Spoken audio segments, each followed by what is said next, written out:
Bonjour, je m'appelle Jérémy Gerber Et moi, c'est Sam Bourka.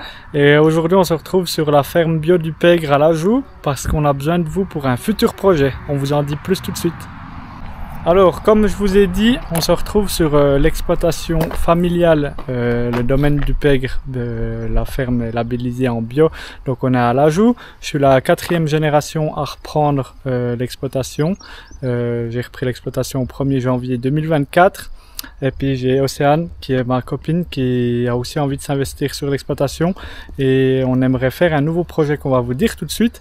Mais avant tout on va vous expliquer un petit peu qu'est-ce que c'est notre ferme. Donc on compte une ferme de 17 hectares à peu près. Ça représente 17 000 m² pour vous représenter un petit peu. Donc on fait sur l'exploitation on avait des vaches mères pour la viande, donc on a aussi des cultures, on essaye d'être assez innovant. J'essaye des nouvelles cultures parce qu'on est à 1000 mètres d'altitude, donc j'ai essayé des nouvelles cultures. Donc c'est tout pour notre self-service qu'on vous montrera après pour la vente directe des produits locaux. Donc tout ce qui est farine, huile, on développe de nouvelles choses. Et depuis le 1er juin de cette année, on a aussi développé une nouvelle production sur l'exploitation en collaboration avec un collègue qui se trouve pas loin de chez nous. On a commencé la production laitière, donc on traite du lait d'industrie pour le labelliser bio. Donc on vous met quelques ruches que vous voyez à quoi ça ressemble. Donc on a pas mal de diversité sur l'exploitation et maintenant on va vous montrer notre local de vente et comme ça nous viendra sur nos futurs projets où c'est qu'on a besoin de vous. Donc là nous avons tout notre panel de farine, donc on produit de l'épeautre et du blé comme céréales pour le moment, donc on les transforme en farine et on les vend donc dans notre local. On a une série de confitures normalement parce qu'on a des arbres fruitiers puis on essaye de valoriser un maximum les fruits. Mais là on a tout vendu donc il n'y a plus grand chose. On a de l'huile de colza, donc première huile de colza à 1000 mètres qui a été faite l'année passée, donc en bio. Donc c'est par moi, c'est pas par quelqu'un d'autre. Et puis donc on en vend, ça c'est un peu notre produit phare. On avait aussi des œufs, on a juste des problèmes avec les poules, mais sinon on vend aussi des œufs. Puis on a envie justement d'étoffer nos produits. C'est pourquoi en fait ici on est dans un local qui devient gentiment un peu petit et ça devient pas très professionnel ce qu'on est en train de faire. On est encore au level amateur. Puis là on aimerait passer sur le level professionnel. Puis il nous faudrait un nouveau local pour pouvoir transformer nos produits et puis être aussi plus propre, plus hygiénique.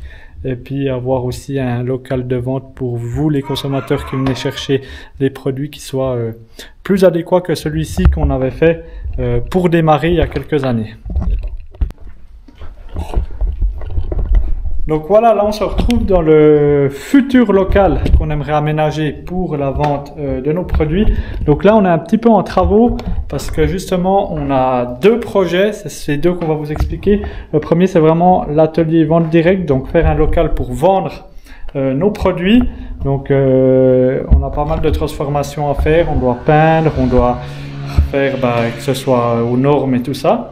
Et on a un deuxième projet qu'on pourra pas trop vous montrer parce que ici c'est assez en chantier aussi.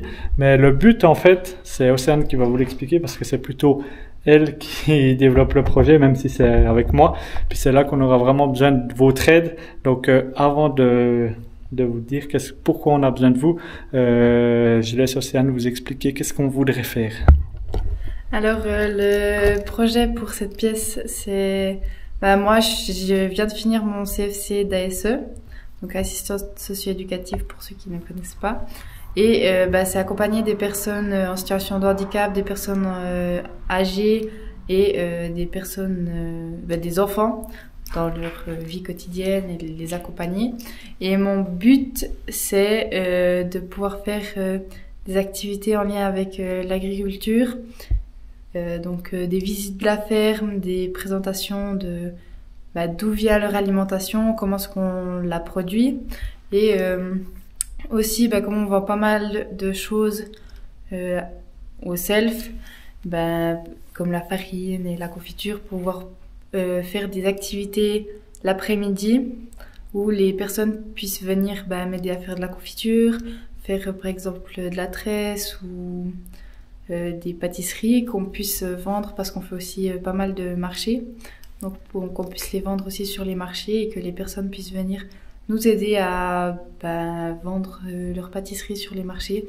Comme ça valorise beaucoup les personnes et qu'elles puissent venir autant avec une institution ou avec une école ou qu'on ouvre un après-midi, par exemple le mercredi après-midi, ou que les personnes puissent s'inscrire et venir comme elles veulent sans forcément être d'une institution. Donc là, dans ce local, ce qu'il faudrait mettre, c'est une cuisine, refaire un peu tout ce qui est les travaux, les murs, le sol, et pouvoir aussi aménager une salle de bain pour que les personnes puissent aller aux toilettes. Donc on a beaucoup de normes à respecter et voilà tout ce que je vais vous présenter. Ouais, donc comme elle a dit, on a pas mal de choses à refaire. On doit refaire tout le niveau plat. On devra certainement aussi refaire le plafond. On devra faire des locaux des toilettes, donc pour aussi des personnes à mobilité réduite. Une cuisine au fond. Et puis donc pour nous, ça nous demande un investissement qui est assez grand pour nous qui sommes au début de notre carrière. C'est que moi j'ai repris aussi l'exploitation en fermage, donc je suis pas propriétaire des bâtiments, mais j'ai l'accord de mon oncle de pouvoir faire ce projet. Mais moi, il nous manque encore le financement, donc c'est pour ça qu'on aimerait vous demander votre générosité, savoir si vous pouvez donner même ne serait-ce que pas beaucoup, que ce soit 10 francs, 15 francs, 20 francs. Mais le maximum qu'on ait, c'est tout ce qu'on pourra récolter de l'argent pour justement financer ce projet. Puis c'est un projet qui nous tient vraiment à cœur, et puis je pense que c'est aussi important pour l'avancée justement aussi avec les personnes avec un handicap ou bien avec les enfants et tout ça. C'est un bon rapport entre l'agriculture et le social, et je pense qu'on a un beau projet, et puis on aimerait bien que on ait du monde qui nous soutienne, et on voulait vous présenter ce projet en vidéo, comme ça vous voyez qui on est et qu'est-ce qu'on veut faire. Et puis voilà, on attend juste votre générosité. Il nous reste plus qu'à vous remercier en attendant de vos dons que vous allez nous faire. Et puis à très bientôt sur nos réseaux que vous pouvez suivre sur YouTube avec Jérémy Ma Vie de Paysan. On a aussi des sites Instagram, des comptes Instagram, donc vous pourrez tout trouver ça dans les liens qui suivront sous la vidéo certainement. Et puis suivez-nous dans nos aventures. On vous remercie en attendant. C'était Jérémy et Océane. Et puis on vous dit à bientôt.